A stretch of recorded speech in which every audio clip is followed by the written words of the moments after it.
আসসালামু আলাইকুম। এখন শুনবেন সংবাদ শিরোনাম। রাজধানীর আদ্দিন হাসপাতালের এক ওয়ার্ডে ৬ নবজাতকের মৃত্যু। ঘটনার কারণ অনুসন্ধান শুরু হয়েছে, তদন্ত। একসঙ্গে ৩৫,০০০ মুসল্লির নামাজ আদায়ে প্রস্তুত জাতীয় ঈদগাহ। বৃষ্টি উপেক্ষা করে ট্রেন, বাস, লঞ্চে ঘরমুখো মানুষ।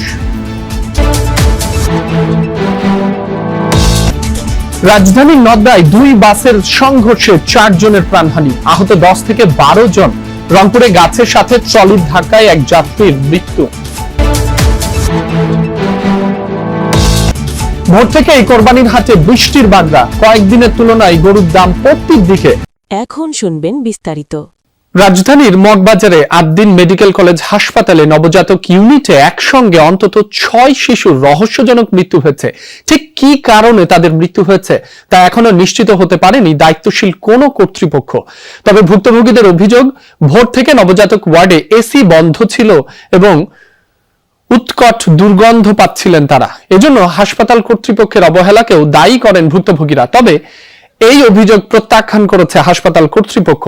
এরই মধ্যে নবজাতক ওয়ার্ড থেকে বিভিন্ন আলামত সংগ্রহ করেছে পুলিশের অপরাধ তদন্ত বিভাগ সিআইডি। ঘটনাস্থল পরিদর্শন করেছেন ডিএমপি কমিশনার মোসলে উদ্দিন আহমদ। রমনার ডিসি বলেন, কি কারণে হাসপাতালে শিশুরা মারা গেল তদন্ত শেষে জানানো হবে। শিশু মৃত্যুর ঘটনায় নবজাতক ওয়ার্ড সিলগালা করা হয়েছে। স্বাস্থ্য মন্ত্রণালয়ের হাসপাতাল শাখার যুগ্ম সচিবকে প্রধান করে গঠন করা হয়েছে তদন্ত কমিটি। ৭২ ঘন্টার মধ্যে তদন্ত প্রতিবেদন জমা দিতে বলা হয়েছে। সংশ্লিষ্টদের গাফিলতি পাওয়া গেলে কঠোর ব্যবস্থা নেওয়ার আশ্বাস দিয়েছেন স্বাস্থ্যের ডিজি। অ্যাক্টিভিটিস ছাড়া আসলে এখন এই মুহূর্তে এখানে তেমন কোনো তদন্তের কোনো অগ্রগতি নেই। আগামীকাল সকাল ৭:৩০টায় জাতীয় ঈদগাহে ঈদের প্রথম নামাজ অনুষ্ঠিত হবে। রাষ্ট্রপতি ও প্রধানমন্ত্রী ঈদগাহে এ নামাজে অংশ নেবেন। ৩৫,০০০ মুসল্লি জাতীয় ঈদগাহে নামাজ পড়তে পারবেন। দুপুরে ঈদগাহ মাঠ পরিদর্শন শেষে এসব তথ্য জানান স্থানীয় সরকার প্রতিমন্ত্রী মীর শাহে আলম। এ সময় দক্ষিণ সিটি প্রশাসক আব্দুস সালাম বলেন, আনন্দময় ঈদ উদযাপনে সব আয়োজন করা হয়েছে। বর্জ্য পরিষ্কারে সব প্রস্তুতি আছে বলেও জানান তিনি। আরো বলেন, ঈদের দিন বৃষ্টি হলে সেই প্রস্তুতিও আছে। জাতীয় ঈদগাহে মাঠে বৃষ্টিতে কোনো সমস্যা হবে না বলে আশ্বাস দেন তিনি। ব্রিফিংয়ে ডিএমপি কমিশনার মোসলে উদ্দিন আহমদ জানান, জাতীয় ঈদগাহ ঘিরে ৪ থেকে ৬ স্তরের নিরাপত্তা ব্যবস্থা নেওয়া হয়েছে। আরো বলেন, ফাঁকা বাসা বাড়ি ও বাণিজ্যিক এলাকায় মোবাইল পেট্রোলিং সহ ৩ ধরনের পেট্রোলিং করা হবে। সিসিটিভির মাধ্যমে নজরদারি করা হবে।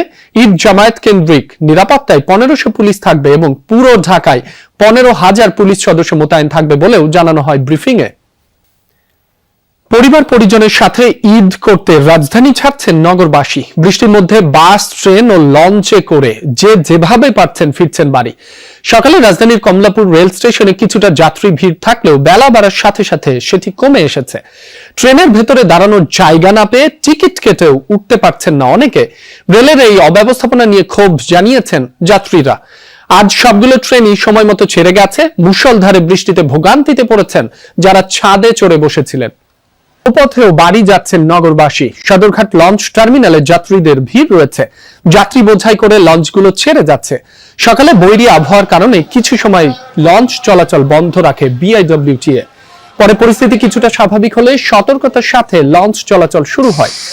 সকাল থেকে নির্ধারিত সময়ে ছেড়ে যাচ্ছে দক্ষিণাঞ্চলের বিভিন্ন গন্তব্যের সকল লঞ্চ। এদিকে নৌপথে ঘরমুখো মানুষের ঈদযাত্রা ও সার্বিক নিরাপত্তা পরিস্থিতি পর্যবেক্ষণ করতে ঢাকার সদরঘাট লঞ্চ টার্মিনাল। রাজধানীর নদ্দায় ২ বাসের সংঘর্ষে নিহতের সংখ্যা বেড়ে হয়েছে ৪ জন। ঘটনাস্থলেই একজনের মৃত্যু হয়, আহত হয়েছে ১০ থেকে ১২ জন। ভোরে প্রগতি সরণির নদ্দা এলাকায় এই দুর্ঘটনা হয়। ফায়ার সার্ভিস ও প্রত্যক্ষদর্শীরা জানান, ঢাকা বরিশাল রুটের ইসলাম পরিবহনের একটি বাস সড়ক বিভাজক অতিক্রম করে আকাশ পরিবহনকে ধাক্কা দেয়। এ সময় উল্টে যায় ইসলাম পরিবহনের বাসটি। স্থানীয়রা 999-এ কল করে ফায়ার সার্ভিসকে খবর দিলে তারা আহতদের উদ্ধার করে কুর্মিটোলা ও বারিধারা জেনারেল হাসপাতালে পাঠায়। সেখানে আরো ৩ জনের মৃত্যু হয়। রংপুরের বদরগঞ্জে যাত্রী বোঝাই একটি ট্রলি গাছের সাথে ধাক্কা লেগে একজন নিহত হয়েছেন, আহত হয়েছেন ১৫ জন। সকালে উপজেলার মাদারগঞ্জের শালবাগান এলাকায় এই দুর্ঘটনা হয়। পুলিশ জানায়, ২০ জন শ্রমিক ট্রলিতে চড়ে কাজে যাচ্ছিলেন। শালবাগান এলাকায় পৌঁছালে নিয়ন্ত্রণ হারান চালক। সজোরে ধাক্কা লাগে একটি গাছের সাথে। এতে ঘটনাস্থলেই মারা যান একজন। আহতদের উদ্ধার করে নেওয়া হয় বদরগঞ্জ উপজেলা স্বাস্থ্য কমপ্লেক্সে। নিহত ফারুক হোসেনের বাড়ি মাদারগঞ্জের বিন্দির ধার এলাকায়। ঈদের আগের দিন বৃষ্টির বাগড়ায় বিপাকে পশু ব্যবসায়ীরা। সকাল সকাল ঝুম বৃষ্টির কারণে পশুর হাটে ক্রেতার সমাগম ছিল কম। বৃষ্টির কারণে হাটে কাদা জমে যাওয়ায় বিপাকে ক্রেতা বিক্রেতা। ভোগান্তিতে বোবা প্রাণীগুলো। পশু বিক্রেতারা বলছেন, দিনভর বৈরী আবহাওয়া থাকলে বড় লোকসান গুনতে হতে পারে। তাদের আশা বেলা গড়ানোর সাথে সাথে আবহাওয়া ভালো হবে, ক্রেতারাও হাটে ফিরবেন। এদিকে পশু বিক্রেতারা জানায়, গত কয়েকদিনের তুলনায় গরুর দর কমেছে 10 থেকে 20%। উজ্জ্বল আবহাওয়া, ফলে যে বৈরী আবহাওয়া ছিল সেটি এখন কেটে গেছে। তবে গরুর দাম যেটি পড়তির দিকে ছিল গত রাত থেকে, সেটি এখনো রয়েছে। আমার পেছনে বা সামনে এই হাটেও অনেক গরু রয়েছে, দেখতে পাচ্ছেন। আমার সামনে একটি গরু, সেটি বিক্রি হয়েছে 1,26,000 টাকায়।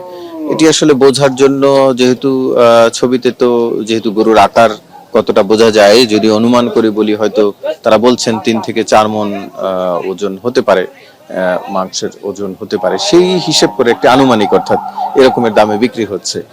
যেটি এর পাশে আরেকটি কালো গরু যেটি দেখতে পাচ্ছেন ক্যামেরায়, সেটি 140-এ বিক্রি হয়েছে। এরকম হচ্ছে আর কি।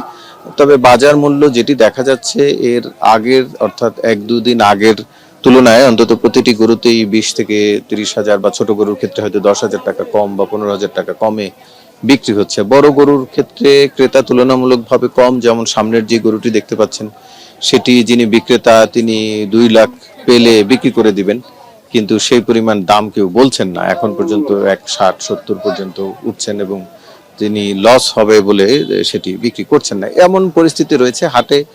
এই হাটে গরু তুলনামূলকভাবে এখনো রয়েছে। হাট অনেক বড় হাট, তবে পেছন দিক থেকে অনেক গরু এরই মধ্যে খালিও হয়েছে। তবে ক্রেতা সে তুলনায় এখন পর্যন্ত খুব একটা বাড়েনি। অর্থাৎ সকালে বৃষ্টির কারণে যেমনটা কম ছিল, সেই তুলনায় এখন একটু বেড়েছে, কিন্তু গরু যেই রকমের রয়েছে সেই তুলনায় অতটা এখনো বাড়েনি। দেখা যাক, আরো যেহেতু রয়েছে, আজকে রাত পর্যন্ত বিক্রির সময় পাবেন বিক্রেতারা, ফলে সামনের সময়টাতে বিক্রি হয়তো কিছুটা বাড়তেও পারে। তবে অনেকেই বলছেন, যারা গরু কেনার ছিল তাদের বেশিরভাগ মানুষই গতকাল রাতের মধ্যে কিনে ফেলেছেন।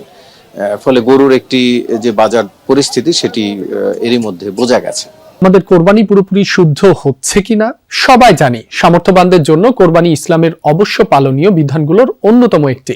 ইসলামী চিন্তাবিদরা বলছেন, সামান্য ভুল বা অসচেতনতায় নষ্ট হতে পারে আপনার পবিত্র উদ্দেশ্য। রিয়াজ রায়হানের রিপোর্ট। এটা 142 দিয়ে কিনছি, হাসিল সারা। মোটামুটি দামের মধ্যে আলহামদুলিল্লাহ পেয়েছি, শুকরিয়া, আল্লাহ তাআলাই মিলাই দিছে। ক্রেতারাও আসছে, তারপরে আমরা কিনেছি, মাশাআল্লাহ আমরা জিতেছি। কোরবানির পশুর হাটের পরিচিত চিত্র এটি। কেউ খুশি, কেউ বেজার। কেউ বলছেন পশু কিনে জিতেছেন, কেউ আবার যা পেয়েছেন তাতেই খুশি। খামারিরাও আসলে তারা সারা বছর কষ্ট করে গরু বড় করে, তাদের তো একটা দাবি থাকেই।